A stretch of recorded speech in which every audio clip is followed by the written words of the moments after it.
Hello friends, welcome to all of you in Agri Friends Club channel.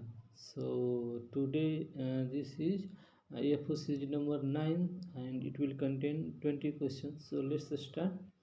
And first question is methane gas emits from which crop field? जो methane gas होता है, methane gas का formula क्या होता है? CH4। CH4 को methane gas बोलते हैं और इसका किस क्रॉप से निकलता है मीथेन गैस?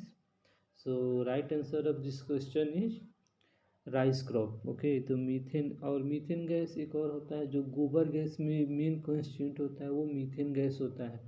सो मीथेन गैस गोबर गैस में कितना परसेंट मीथेन होता है? तो अराउंड 60% मीथेन होता है और 40% कौन सा होता है? वो कार्बन डाइऑक्साइड होता है। यही दोनों मेनली गैस होते हैं जो गोबर गैस में पाए जाते हैं, और बाकी थोड़ा थोड़ा कंसनट्रेशन में और भी गैस पाए जाते हैं, लेकिन यही दो, मीथेन और carbon dioxide. So here but methane, here question is methane gas emits from which crop field? So that is the rice field. Okay, next question, saltation causes soil erosion up to. Saltation जो होता है वो soil erosion होता है, soil erosion के लिए responsible है, वो कितना प्रतिशत करता है? तो right answer of this question is 50 to 75%। Saltation causes soil erosion up to 50 to 75%। So saltation क्या होता है? ये विंड इरोजन के थ्रू होता है, ठीक है। विंड इरोजन जो हवा के कारण जो इरोजन होता है, सॉइल इरोजन होता है, उसी साल्टेशन के थ्रू होता है, ठीक है। विंड इरोजन का ही एक भाग है। तो ये किस विंड इरोजन कितने तरह का होता है? तो पहला होता है साल्टेशन, 3 तरह का होता है, और दूसरा का सरफेस क्रीप, और तीसरा का सस्पेंशन होता है, ठीक है। Suspension, surface creep and saltation. So saltation के थ्रू सबसे ज़्यादा होता है, वो होता है 50 to 75%, और सरफेस क्रीप के थ्रू होता है 5 to 25%, and rest suspension 3 to 4%। Next question, fruit of rice is called. जो राइस होता है उसका फ्रूट को क्या बोलते हैं? तो राइस के फ्रूट को क्या बोलते हैं? कैरियोप्सिस बोलते हैं। और राइस C3 प्लांट से बिलोंग करता है और सॉर्डे प्लांट है, ठीक है। Next question, king of serial. जो किंग ऑफ सीरियल होता है उसको कौन से क्रॉप को किंग ऑफ सीरियल बोलते हैं? तो king of serial wheat crop को बोलते हैं। और क्वीन ऑफ सीरियल किसको बोलते हैं? क्वीन ऑफ सीरियल किसको बोलते हैं? वो बोलते हैं मेज को। क्यों बोलते हैं मेज को? क्योंकि among the cereals productivity is highest. Next question, white bud is due to zinc in which crop. जो वाइट बर्ड होता है वो एक बीमारी होता है, और ये होता है जिंक की कमी के कारण, और ये किस क्रॉप में पाया जाता है? तो ये right answer of this question is मेज क्रॉप, मेज क्रॉप। ओके, और मेज क्रॉप के बारे में कि C4 प्लांट है, और दूसरा बात कि फर्स्ट जो AICRP all India coordinated research project शुरू हुआ था वो मेज क्रॉप में ही शुरू हुआ था, जो 1957 में शुरू हुआ था, ठीक है। Next question, furrow method of irrigation is common in sugar cane. So furrow method होता है जो मतलब जो बहुत ही क्रिटिकल स्टेज होता है वो, और ये 60 to 130 डे आफ्टर प्लांटिंग के बाद ये आता है, और इस स्टेज में पानी पानी चाहिए ही तो चाहिए, क्योंकि अगर क्रिटिकल स्टेज होता है, फॉर्मेटिव स्टेज, अगर इस स्टेज में पानी नहीं दिया गया तो डायरेक्टली यील्ड पर इफेक्ट करता है बहुत ज़्यादा। और शुगर केन का जो प्रोपिगेटिंग मटेरियल होता है उसको सेट्स बोलते हैं, ठीक है। तो सेट्स में भी अगर कहीं कहीं एक नोड भी रखते हैं, कहीं 2 नोड भी रखते हैं, 3 नोड भी रखते हैं, ठीक है। तो अगर उसे ही नोड के अनुसार इसका number of sets in per hectare ये वेरी भी करता है। ओके, जनरली 35,000 to 45,000 1 हेक्टेयर में सेट्स का यूज किया जाता है। और सेट्स का अगर ट्रीटमेंट किया जाता है तो 0.5% सोल्यूशन बनाते हैं एगालोल या एरिटन केमिकल का, ठीक है। नेक्स्ट क्वेश्चन जो है, तो top 1/3 to half portion is use for propagating of which crop.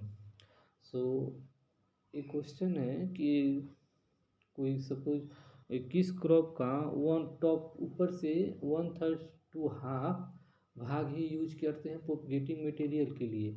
तो ये शुगर कैन क्रॉप में होता है जो उसका हम वो टॉप 1/3 से 1/2 पोर्शन ही यूज करते हैं। यूज तो पूरा होल पार्ट को भी कर नीचे तक भी कर सकते हैं, लेकिन टॉप पोर्शन इसलिए यूज करते हैं क्योंकि वहाँ पे ग्लूकोज कंसंट्रेशन बहुत ज़्यादा होता है, ठीक है।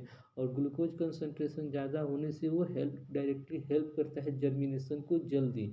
अगर आप अगर suppose you want to grow sugarcane crop in very fast mode, germination should be high. If you want, then you only use top 1/3 to top half portion only, because that in that portion glucose concentration is high, so it directly help in germination. But in rural area, लेकिन हम लोग गांव में देखते हैं कि वो पूरा किसान टॉप हाफ करने के बाद उसका कोई यूटिलाइज नहीं, जो बचा हुआ जो नीचे का पोर्शन होता है जो मोटा थोड़ा होता है, तो उसका जो हार्ड हो जाता है तो उसका कोई यूटिलाइज नहीं हो पाता है हाफ को, इसलिए वो पूरा यूज करते हैं। लेकिन वो जो नीचे का जो हाफ 1/2 के बाद जो नीचे ग्राउंड तक जो होता है पोर्शन होता है, उसका यूज करने से थोड़ा जर्मिनेशन लेट होता है। क्यों होता है? क्योंकि वहाँ पे ग्लूकोज का कंसंट्रेशन ग्लूकोज उतना कंसंट्रेशन उतना नहीं पाया जाता है, क्योंकि वो ग्लूकोज सुक्रोज में कन्वर्ट हो जाता है। और सुक्रोज कन्वर्ट हो जाने के बाद क्या होता है कि वो जर्मिनेशन प्रोसेस को धीरा होता है, क्योंकि सुक्रोज ग्लूकोज और फ्रुक्टोज के मिल के बना होता है। तो सुक्रोज का कंसंट्रेशन ज़्यादा हो जाता है और ग्लूकोज का थोड़ा कम होता है, इसीलिए वो जर्मिनेशन में थोड़ा लेट होता है, लेकिन जर्मिनेशन होता है। तो इसीलिए देहात में देखते हैं कि जब एक बार क्रॉप को हार्वेस्ट कर लेते हैं, शुगर कैन क्रॉप को कर लेते हैं, तो लोग क्या करते हैं, उसको जलाते हैं। जो उसका ड्राई लीफ होता है शुगर कैन का, उसको जलाते हैं। तो इसे जलाने से क्या फ़ायदा होता है? पहला तो जो वीड्स होते हैं वो भी सूखे जो वीड्स होते हैं वो भी जल जाते हैं। जो इंसेक्ट पेस्ट भी होते हैं सॉइल में, तो गर्मी के कारण हीट ट्रीटमेंट के कारण वो भी डेथ हो जाते हैं। और जो सीड्स बचा होता है, जो शुगर केन का लोअर पोर्शन थोड़ा सा जो बचा रहता है, तो वो हीट के कारण जो सुक्रोज होता है वो टूट जाता है ग्लूकोज इन फ्रुक्टोज में। और जैसे इन फ्रुक्टोज में ग्लूकोज का कंसंट्रेशन हाई होता है, टूटता है, तो जर्मिनेशन थोड़ा फास्ट होता है। तो बहुत सारे रीजन होते हैं, लेकिन गांव के मतलब वो फार्मर तो नहीं जानते हैं, लेकिन इसके पीछे साइंटिफिक यही रीजन है, ठीक है। और फर्टिलाइज़र जब सेकेंड बार उसको करते हैं तो उसमें फर्टिलाइज़र थोड़ा ज़्यादा देते हैं, specially nitrogen. Next question, propagating material of sugarcane is called, propagating material of sugarcane is called setts. Okay, setts one setts consist of generally two nodes, क्योंकि शुगर केन नोट से ही निकलता है ना। So generally two nodes, but you can also some they use whole plant also, but some they used to cut sugarcane in 2-3 parts. One part is called sets. Okay, so propagating material of sugarcane is sets. Next question, Kafir 60 is the male sterility variety in which crop? जो Kafir 60 is male variety of which crop? So Kafir 60 is a male variety of jowar. Kafir 60 is male variety of jowar crop, ठीक है। This is also very important. Next question, simazine herbicide is use in which crop? Simazine herbicide is use in which crop? So simazine generally हम लोग किस crop में use करते हैं? तो मेज क्रॉप में यूज करते हैं। Next question, which crop is called camel of desert? तो कौन से क्रॉप को कैमल ऑफ डिजर्ट बोलते हैं?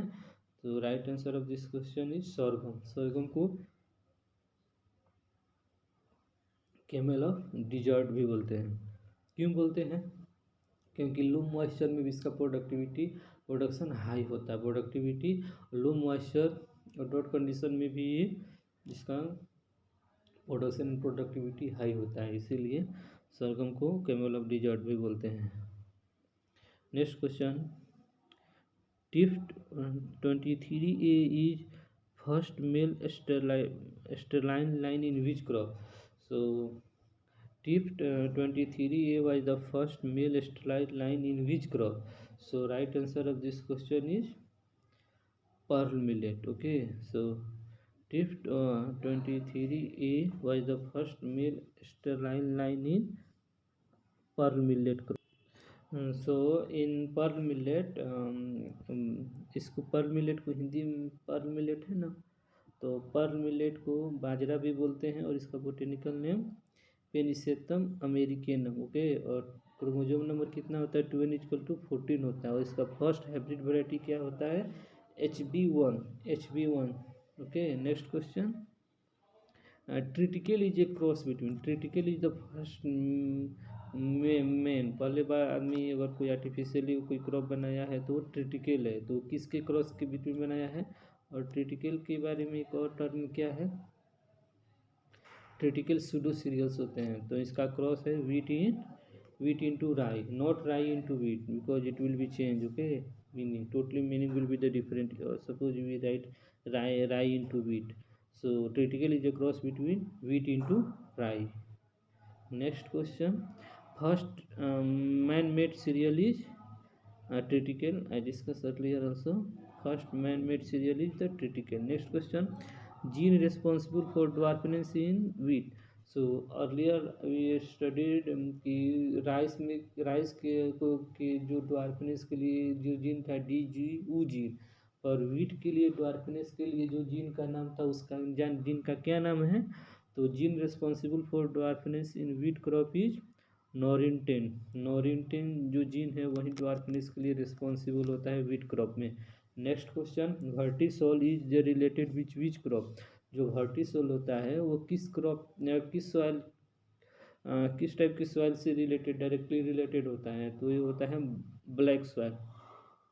Vertisol is directly related with black soil, और ब्लैक सॉइल के बारे में कॉटन क्रॉप के लिए बहुत ही अच्छा होता है, ठीक है, और सेल्फ फ्लोइंग सॉइल भी होता है क्योंकि इसमें क्रैकिंग्स होते हैं, ठीक है। Next question.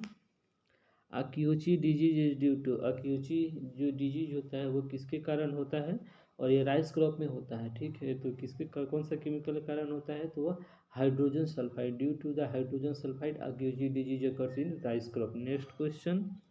Isohyets connects equal, जो आइसोहाइड्स ये बहुत अच्छा टर्म है, ठीक है, दिस क्वेश्चन एग्रोमेट्रोलॉजी के क्वेश्चन, एग्रोमेट्रोलॉजी की सब्जेक्ट से क्वेश्चन है। तो जो आइसोहाइड्स होते हैं वो क्या होते हैं, तो isohyets connects equal rainfall, isohyets connects equal rainfall. Next question. Contour lines joins equal, जो कंटूर लाइंस होते हैं वो किसको लाइन को ज्वाइन करते हैं, किसके इक्वल होते हैं, तो इक्वल एलिवेशन के होते हैं, तो contour lines joins equal elevations. Next question. Emmer जो वीट होता है उसका बोटेनिकल नाम क्या है, इमर वीट का बोटेनिकल नेम क्या है, तो इमर वीट का बोटेनिकल नेम ट्रिटिकम डाइकोकम है, ट्रिटिकम डाइकोकम है, the triticum dicoccum, emmer wheat triticum dicoccum. This is also very important. और एक होता है डुर्रम वीट जिसको मार्कोनी वीट भी बोलते हैं, डुर्रम वीट जिसको माकारोनी वीट भी बोलते हैं, तो माकारोनी वीट का बॉटनिकल नाम क्या होता है, तो ट्रिटिकम डुर्रम होता है, ट्रिटिकम डुर्रम होता है। सो वीट का जो जानते हैं कि क्रिटिकल स्टेज CRI स्टेज होता है, जो क्रिटिकल क्राउन रूट इनिशिएशन होता है जो तो 21 दिन के बाद आता है। Next, this is the last question. Thank you so much. Suppose one request, if this video is good for you, then kindly like, share and subscribe. Thank you so much.